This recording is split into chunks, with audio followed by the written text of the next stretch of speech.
What's going on, everybody? Crypto Wonder coming at you with another video. Like, share, and subscribe to the channel. We are going to also speak about what's going on in the state of affairs. The state of affairs and how the crazy things are, right? This is going to be one of those videos again. A little update on the news in New York City. Little update on, some of the quote-unquote lawlessness that's been taking place. Fortunately, I was inside my house attending Mass on television, and I heard what I thought were fireworks. One of the 5 fatal shootings on Saturday was just a few houses away from Jeanette Lamicella's on 78th Street in Diker Heights. At 5:22 p.m., police say 33-year-old Arfan Butt was shot in the torso and pronounced dead at a nearby hospital. He lived just a few blocks away, and the gunman is still on the loose. It's a great neighborhood, but there are bad people. And there are bad people everywhere. Earlier on Saturday at the Jackson houses in the Bronx, a 23-year-old man was shot dead. Almost the same time in the same borough, a 25-year-old man was killed in a gun battle in the Mount Hope section. Outside the Monroe houses, also in the Bronx, a 27-year-old was shot dead. And in Jamaica, Queens, early Sunday morning, a 35-year-old man lost his life to gun violence. The mayor and the governor really need to step up what they need to do in their positions, because obviously something is lacking here, because they're letting the criminals basically run the streets. Since Friday, police have responded to at least 18 shootings compared to 6 for the same time last year. For homicides, at least 6 since Friday compared to 2 for this same weekend last year. Mayor de Blasio says coronavirus unleashed a perfect storm, and the NYPD has outlined 3 steps: shift more officers to high crime areas, root out persistent drivers of violence, and step up community outreach through neighborhood policing. But Diker Heights residents still worry. We have this pandemic going on, and then people make it even worse, with crime. It's absurd, and it just hurts. So this is just an update on the last 48 hours on the stuff that's been taking place, in New York City, right? A quick snapshot or whatever. The crimes, the shootings, the killings, my position is, it's day by day, just like we're forced to be dealing with everything going on with this pandemic, scamdemic, plandemic, day by day. Forced to do this day by day thing where we got to survive and think about a plan and how we're going to really make it through. Now, I don't envy being a mayor. I don't envy the mayor. I don't envy the mayor. I do not envy the governor. I don't envy the president. I don't envy any politician at this point in life, in the way things are right now, and in general. Because can you imagine, I can't imagine how difficult this is, right? I can't imagine how difficult it is where you have to decide, either you take care, what is it that's important? Because I feel like what's going on here is a political chess game. And the people are not even the pawns. We're less than that.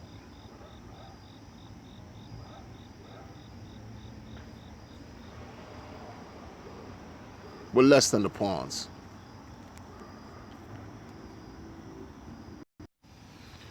We're super expendable. Super expendable. I don't know if it's, I don't know, I gotta really be honest, people say, and I've thought about this too, maybe what's going on as far as the possible slowdown or the falling back position that the officers have is due to, the political tug of war that the police and the local government, the mayor, and even the police administration, that they're having, and then the people have to suffer, right? I'm thinking, they don't, people don't agree with maybe the mayor's uh, reform, like how he released 8,000 inmates during this pandemic due to, social distancing. So he let 8,000 inmates out of jails, the ones with, I guess, I don't know, minor infractions or whatever. I'm not sure if those 8,000 criminals are to blame for the uptick in shooting. I don't know. I don't have the information. I don't know. What about just, I mean, crime wasn't going to stop even without the pandemic, because a lot of times you hear the data, you hear these news, right? You hear all this propaganda, and they'll compare it to a different instance that happened in the past. Like they'll say, at this time last year, what was the data? What did the data reflect? Right? What was the info? What happened at this time last year, on this date, or during this period last year, and the year before that, and the year before that? What took place? What was the information that was captured to show some type of, I guess, trend or whatever? So they say that last year there were less shootings for the entire summer, much less shootings than there are now. Well, I don't think it's just about the mayor with his poor management that's caused the crime to go up. I'm not sure if it's just about that anymore. You know what I mean? He's just now, like, to me, it's like you got to make the decisions that, it might seem easy for you and I, the regular people, regular common folk, to say, hey man, push the button, send out these checks, push the button, you know, um, give people money if they can't go to work, give them some type of support. Let's clean up this whole process with COVID. Let's get this thing under control. You know, wear these masks, but at least give people some type of support, monetarily funding. Give the businesses their money so they can at least cope. Keep people on a payroll so that they can receive something while they remain home. Something, right? It's easy for us to say, yeah, let's just do that. By doing that, though, we have to understand when this government is printing money that they're creating out of thin air, someone's going to have to pay for that. Like, we are all going to have to pay for that, and our future descendants will have to pay. I've said this before, and I'll say this all the time. I feel like we're financially burying our children, grandchildren, great-grandchildren, and future descendants with the nonsense that's taking place here. But because we want to get into this, people want to get into this political tug of war, who has the biggest political nutsack, the people have to suffer. The people have to endure. I'm not right or left. This is not some type of political, critique, like, oh yeah, Democrat, a Republican, whatever. I'm neither one. I don't give a, everybody's complicit to me. Everyone can get it. From the president on down to the local city clerk or whatever. Anyone who's been elected to make decisions and help govern any type of constituency, any type of municipality, any type of government system, locality, whatever you want to call it, country, states, are complicit. They're all complicit. They all need to fucking get it together. Excuse my language. They all need to get it together. There was crime before the pandemic. It just so happens now you have different factors in play. You have a pandemic to deal with on top of the lawlessness that's already been here. You have 15,000 vacant apartments to deal with on top of, whatever crimes that were already taking place here. It's not brand new. I don't know why people, this is the whole thing with the propaganda. When you listen to the media, they just feed you information to rile you up, to incite you, to keep you distracted as to what's really taking place. And I've fallen victim to that because I've made videos about that. I've made videos criticizing the mayor. I've made videos criticizing the governor. I've made videos criticizing the president. Fell victim to the brainwashing, fell victim to the conditioning. I sure have. And sometimes I have to take a different look. I don't mind saying that, now I have to look at things differently, a different perspective, a different angle, a different point of view. They're all complicit. We the people, what did we do? What did we do to be subjected to this? It's hard, that's what I believe in doing for self. I believe in doing for self and not really expecting a handout for any government entity. I believe in doing for self. That's just how I am. That's just what I'm made of. That's just what I believe. But it's not for everybody, right? And even more so now, like, it's easy to say it than do it. If a person was doing for self at before this crisis hit us and knocked us on our ass, before this crisis hit, you were doing for self, you were taking care of yourself, not expecting a handout for anybody, you were working hard, and all of a sudden you were forced to stop or told to stop because of a public health crisis. And now you have to do what?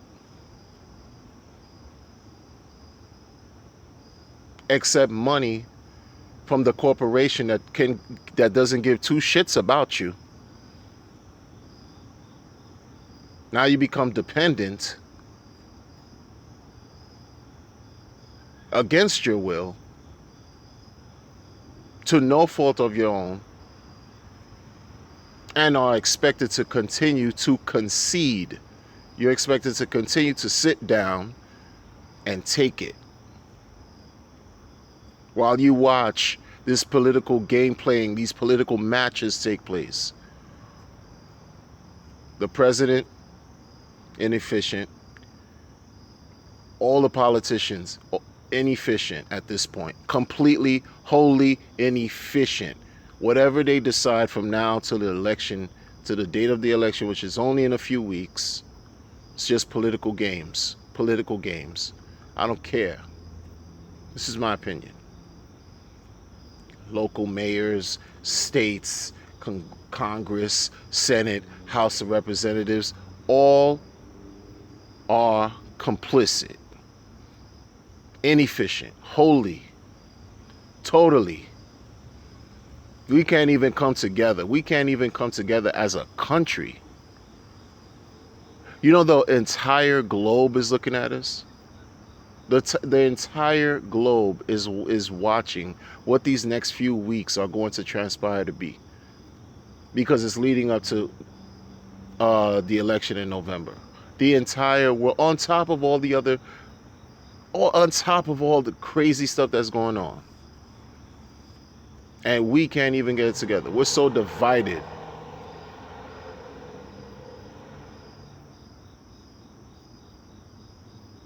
Can't even come under one accord and say, you know what, put all the crap aside. They talk about it. They talk a good game. I've heard the governor say, it's not about politics. Put the politics aside. It's all about politics. Because you see, in reality, something else is taking place. Whatever we hear on TV, we see something else taking place. Because you know what, let me tell you, amidst all these shootings that are taking place constantly, they've been taking place even before COVID. Amidst all these shootings that's taking place constantly right now, I'm outside. I'm not hiding at home, cowering under the sheets, hunkering down. I'm outside. People are living. People still have to live. What are we supposed to do? What's all this propaganda supposed to do? Incite us and make us do what? Stay at home? Like as if we can't be sick if we're home. So we're fighting fronts on multiple levels. This is an operation, and we're being bombarded by external stimuli that's supposed to weaken you, that's supposed to weaken us, that's supposed to have us impaired and become subservient, to leave us in a subservient state So that way we cannot think for ourselves. Okay?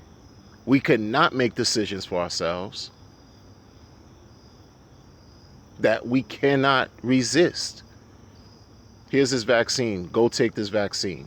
Expect this vaccine whenever it comes, and go take it when it does come. You know what? Second wave is coming. Stay home. Get prepared for a second shutdown, whatever shutdown. We didn't even get through the first wave yet.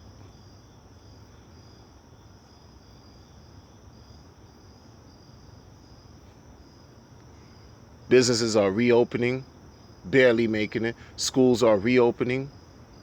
Resurgence in whatever's taking place as far as infections. You have parties taking place in New York City and Washington Square Park, NYU campus, New York University campus. Well, it's not exactly the campus, but there's a gathering, there's a park right in the middle called Washington Square Park. And people have been partying there a few nights. It's recorded. They've been partying there. Close, no mask and everything. Partying. So people are thinking, never mind the protests, never mind the riots, never mind the killings that's taking place all across the country either. Never mind all that. Never mind all that that's taking place, synonymous with what's going on everywhere. There's nothing but lunacy that's taking place. But you're supposed to live in fear. You're supposed to live on your knees, live in fear, kowtow. This is what it's about. So what are you supposed to do if you keep getting told that, mass shootings are taking place? If you keep getting told that, there's a rise in infection, a spike, these terms, right? Uptick, there's a spike. If you keep getting told that you must wear a mask before you enter this business establishment, if you keep getting told that you must get tested, if you keep getting told that you are not going to get your $300 stimulus check that you've been waiting since your unemployment fizzled out or ended, what are you left to do? Become charged and end up doing some shit that you regret. Possibly even sacrifice your freedom or lose your life. Because why? Because all you're trying to do is survive. All you're trying to do is eat. All you're trying to do is take care of your loved ones, because the government ain't doing shit for you. It's clear.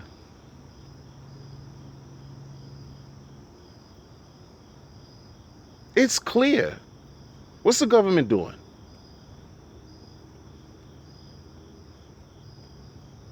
And they got us real good. Those of us who didn't prepare, who even actually wanted to, find a way to become independent as far as being an entrepreneur, create a business for yourself. Those of us who didn't even do that, wanted to do that, we're royally fucked right now. What you got to do? What you got to do now? Go to private institutions and the private sector and possibly apply for grants. And that's a crapshoot, because there's no guarantee you're going to get anything. And those funds get exhausted quickly.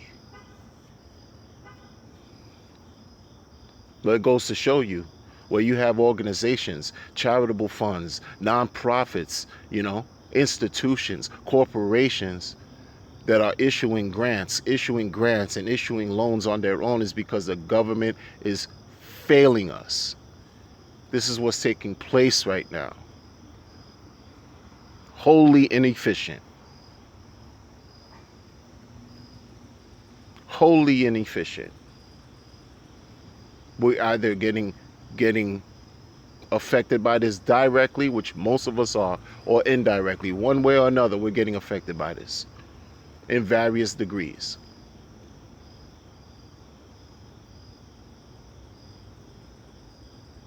I can't even blame one entity anymore.